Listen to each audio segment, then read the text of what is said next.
na i-reveal natin sa ngayon. Iba naman. Okay. Ayan. Meron na ako dati nito. Ganito.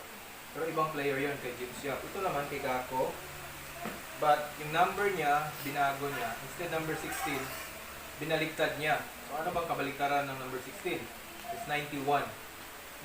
Kung i-ano mo, baliktarin mo, 16 yan. Pero ginawa niya 91 for a change. Okay. Or may reason siya behind that.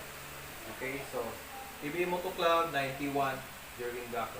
At the same time, meron pa rin perman niya. Yung ni Gakpo yan, Jerwin. At meron din sa vlog natin na sinat-out niya tayo.